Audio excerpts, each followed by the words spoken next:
Hey YouTube, it's Auntie Mickey again. Nothing special, just thought I'd hop on here. I had to get away from all this Diddy stuff because there are other things going on in the world. And I think that this Diddy thing is a big distraction from what we should also be paying attention to, especially if you live in Florida. This big old Hurricane Milton coming along. Man, I don't think people are paying attention as much as they usually do because of the Diddy debacle. You know, there's so much going on with the Diddy stuff that everybody's kind of stuck on that and watching all the bloggers and all the live streams and all the videos they can with that. But golly, this thing with the Hurricane Milton, they're evacuating Florida as we speak.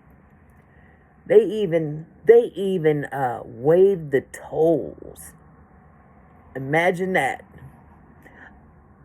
I know that's not funny. It's not funny, but it is funny because, good grief, Florida's got so many tolls. It's ridiculous. It costs so much money to just drive in Florida. We went to Florida several years ago. First we started in Orlando. It rained the entire time we were there. We were going to go to like Disney World or something. It's just me and my husband. And man, it rained so much we didn't get to do anything for the first 3 days. And when it was time for us to leave to go to Fort Lauderdale to get on our cruise ship, the sun came out. I was so disappointed, but we didn't stay. We went on to the boat, went to Fort Lauderdale, went on a cruise to the Bahamas, came back. It was really short, 2-day cruise or something like that.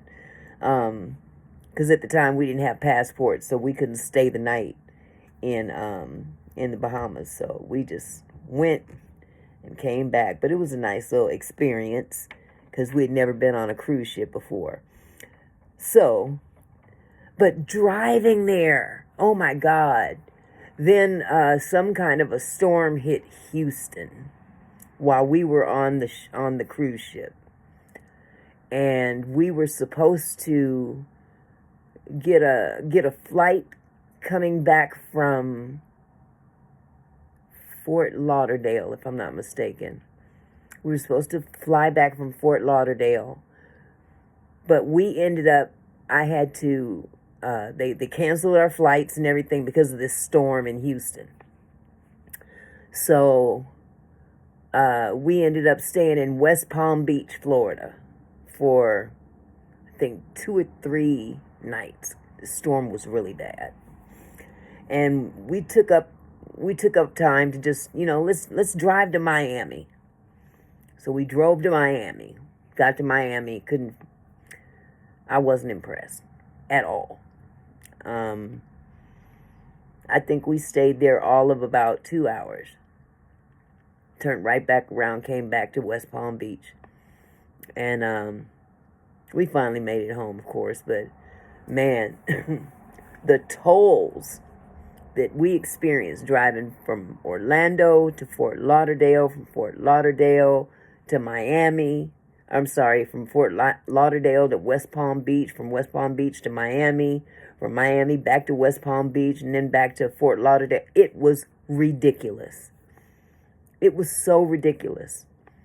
I said, how do people live here? All this tolls, all this, you got to pay to pass a toll. And they got them in Texas too. I'm like, this is the greatest ripoff of all times. But you know what? Hey, these governments is going to get you one way or another. They doing it up here now, too. Up here in Washington State. They don't have as many tolls, of course, as Florida. But, or Texas, for that matter. We ain't even that big, but, man, oh, man, the tolls. You can't go across this bridge until you pay a toll. And you work on the other side of that bridge. That's just jacked up. It's just jacked up. That you got to pay your car note. You got to pay for the gas that goes into the car. That's just so you can drive, okay? Because the whole purpose of having a vehicle is to move around conveniently. So you pay this money for a car, and 9 times out of 10, most people have a car note. Unless they just save up enough money and pay cash for it. And if you paying cash for a car, and it's a nice car, you done saved up you a nice chunk of change. And even then, sometimes you have to use that as a down payment and still have a car note. But nevertheless, you paying all this money just to buy the car.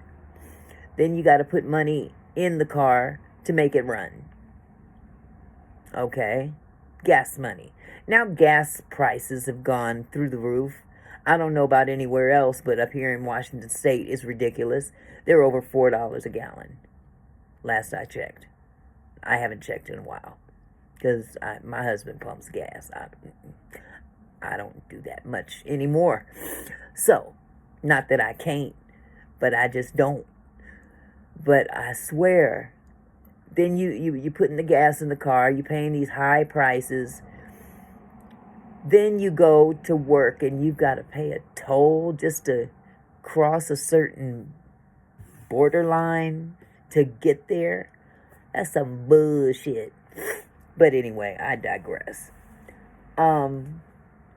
This hurricane is crazy. It's already a 5. And they expect for it to maintain a 5. They're saying that they think it's going to hit Tampa. But, I mean, it's so big that no matter where it hits, it's going to engulf pretty much the entire state. Just some places will get more of it than others. But I pray for those people. I really do. I pray for those people. I pray that the hard-headed ones even get out, because there's always that select few people that, we've waited out hurricanes before, we'll be fine. And those are the ones you find floating down the street the next day.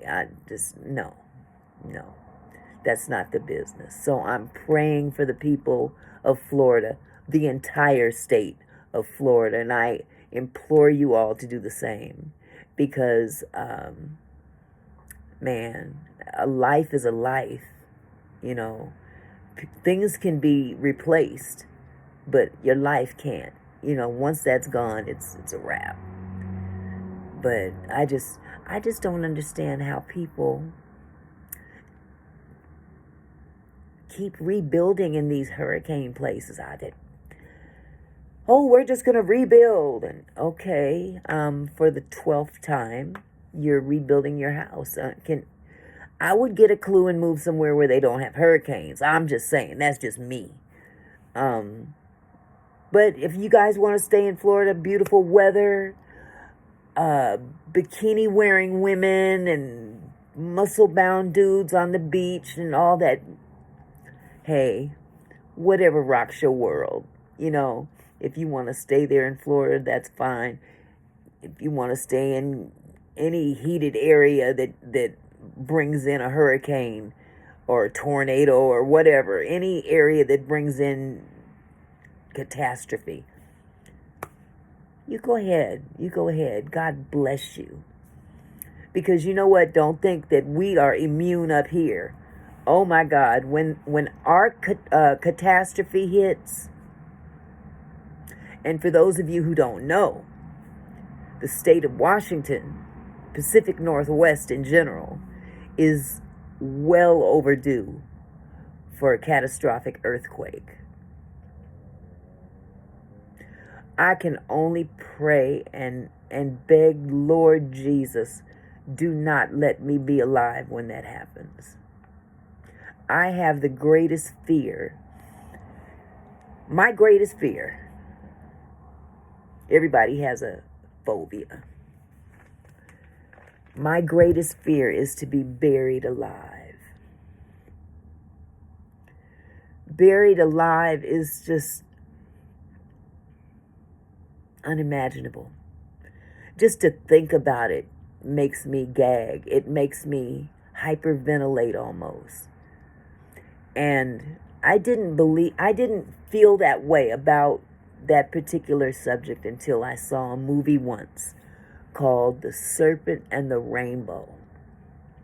It was out a long time ago. For those of you young folks that might be watching, you probably never heard of it. But if you get a chance, I'm not even sure where you could watch it, but it's called Serpent and the Rainbow, and it's about this guy who, I believe, honestly, the movie terrified me so much. I can't remember what the lead character's job was as to why he would go over to Haiti, okay, which is what it's all about. I think he was a professor of some kind or teacher of some kind, whatever the case may be. He was studying this phenomena with the Haitian people that practice voodoo.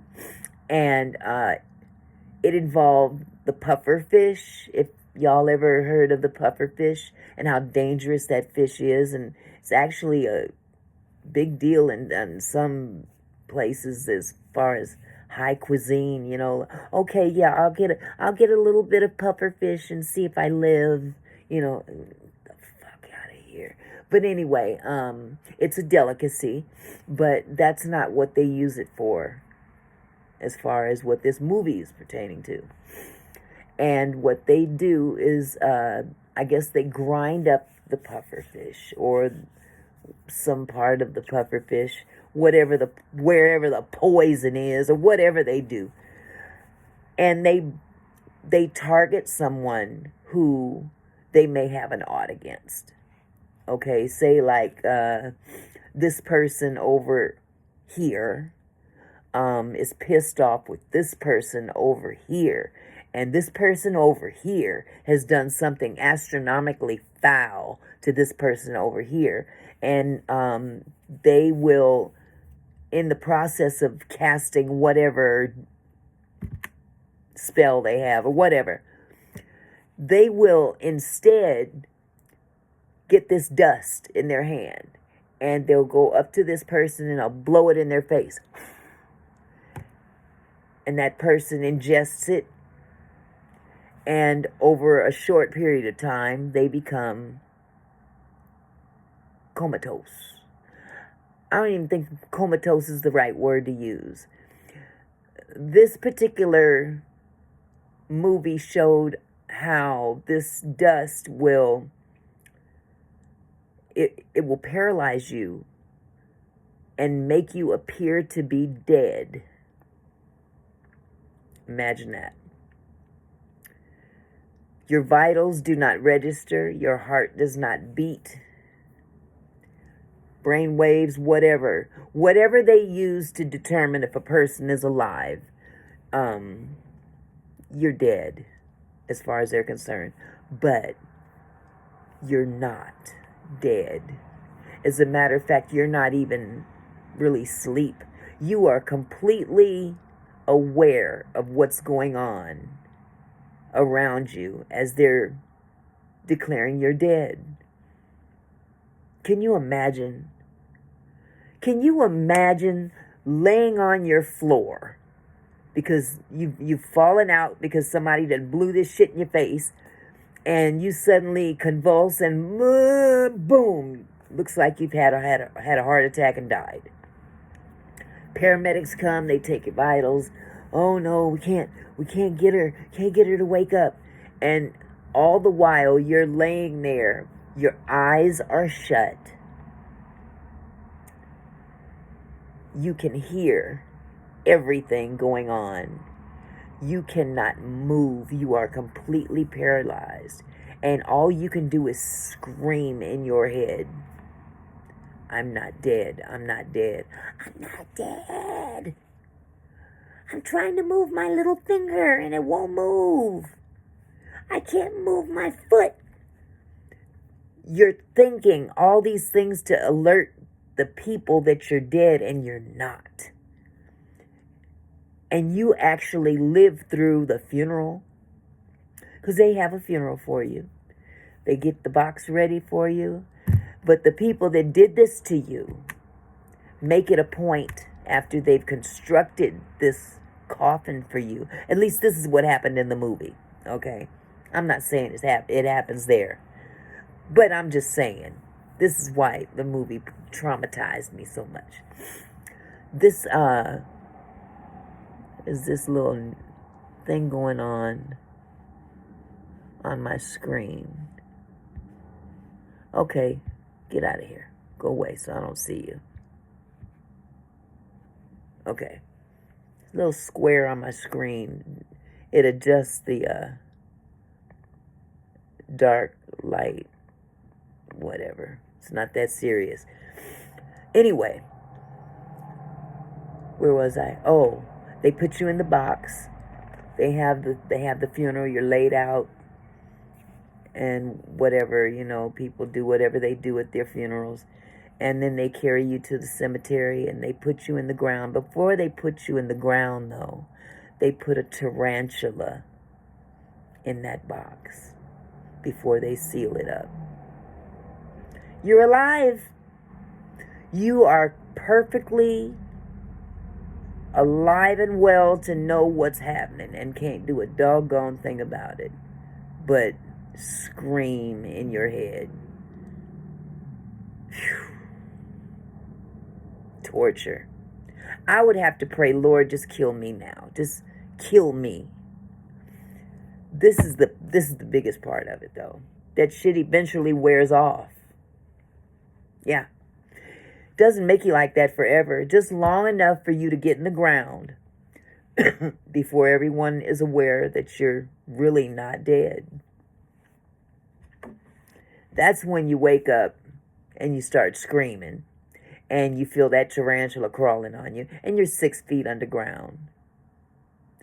And people don't generally hear people screaming underground. Now, I don't want to blow it for you if you go out and watch this movie. Or if you, by chance, get a chance to watch this movie. But Serpent and the Rainbow. Yeah. You got to see the ending. The ending is, it's trip. But anyway, I said all that just to say, I have this great big fear of being buried alive. I do not want to be in my home when the big one happens and my home suddenly collapses on me and I'm under all this rubble and I can't move. I'm already sore sitting at the edge of my bed. My back hurts. My ankles, my knees hurt because I'm geriatric. I've got arthritis in my knees. My back is all... I got a slip disc in my back and I done gained weight and it's taking its toll and it's uncomfortable just to sit here and talk. But to be pinned under concrete and rubble, awake. Lord, just kill me now. Just kill me now. I'd try to find the nearest something sharp and just cut my wrist and so I can bleed out. I can't lay like that for hours waiting for someone to rescue me. When I saw those people in that one building, oh my God, where was that? Was that in Florida? I think it was. I think it was in Florida. A few years back. This tall apartment building literally just boom, pancaked. And those people were under that rubble. Many people died. But they found some folks. I just couldn't imagine. I couldn't imagine having to dig my loved ones out of the ground, out of the rubble, all that rebar and concrete and wood and, oh my God. So, Lord, I ask you now in front of the many viewers that watch this video, hopefully, Lord, please don't let me be alive when you give us the big earthquake. They're predicting something over a 9 point something. Nothing will stand in this place at a 9 point. I think they said 9.2 or 9.3. I've heard as much as up to 9.8. No. That's like stacking a deck of cards, building a house of cards, and then just coming in, doing this to it, and just watch it come down without very little force. That's what it would be like here. A 9.8. Everything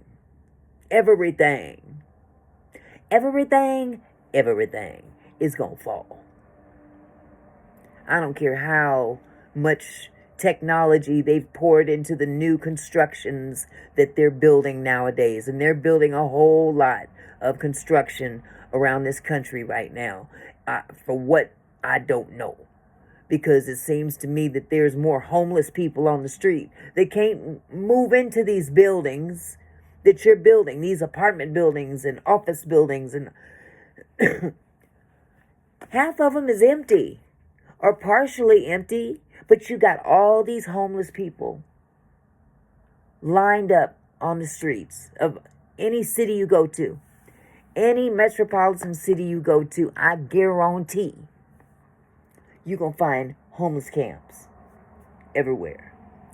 And then you've got all these magnificent buildings. That's a thought, isn't it? Imagine some catastrophic event happened, an apocalyptic event happened, especially here in the United States. Imagine something like that happening that leveled out the playing field. And everyone would have to fend for themselves. And it don't matter how much money you got. Because money ain't going to buy nothing for you when it comes to survival in a catastrophic, apocalyptic event. That would be a good time to know. I don't know what this is right here, but it's bugging the hell out of me. Anyway. That'd be a heck of a time to know how to survive off of the land. Because billionaires, you can have all the bunkers you want, but you got to come out sometime. I'm just saying. Just saying what I'm saying.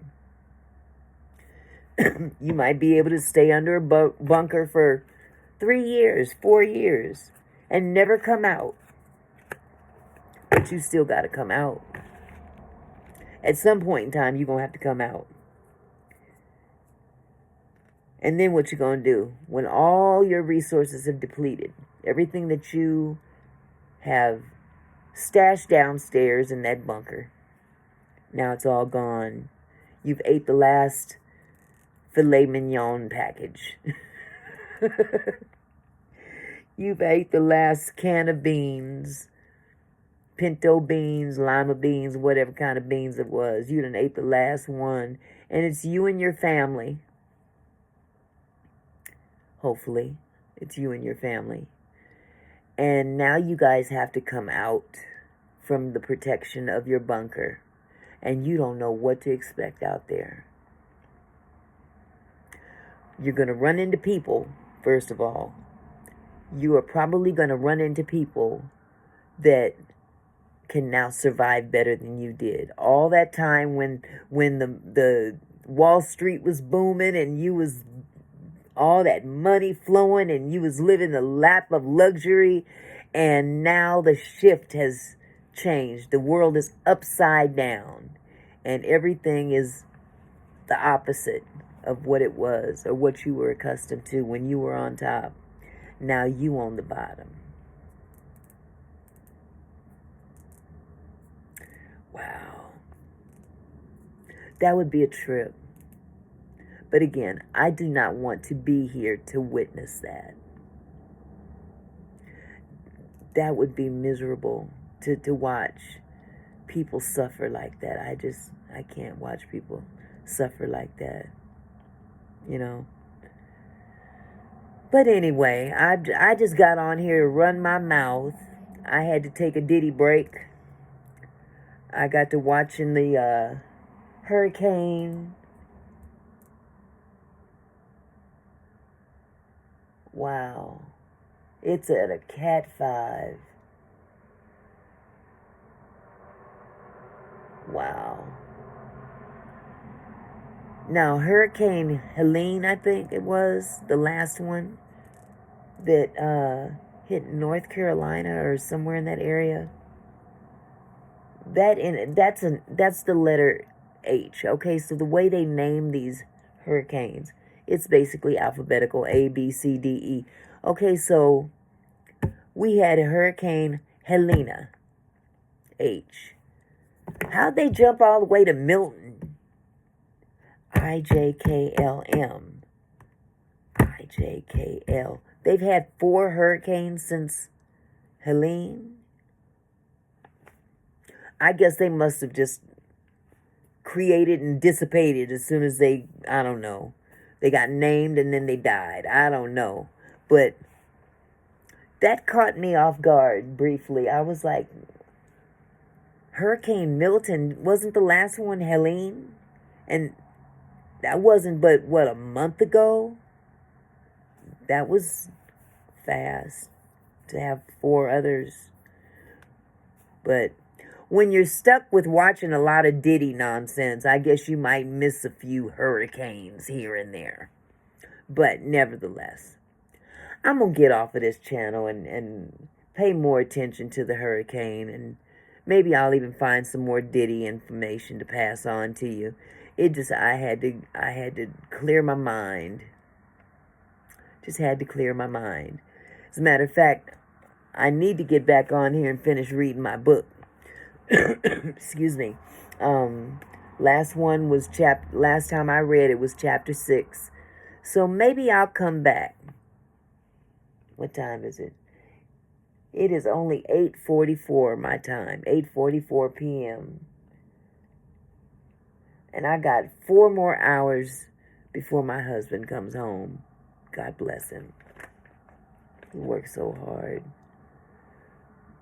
But I guess to pass the time, maybe I'll do that. I'll do another video of this book reading.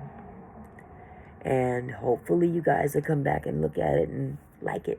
So, anyway, I'm done ranting and raving and talking all this BS because, hey, it's there to talk and I'm going to talk it. Y'all pray for me as I pray for you. Peace.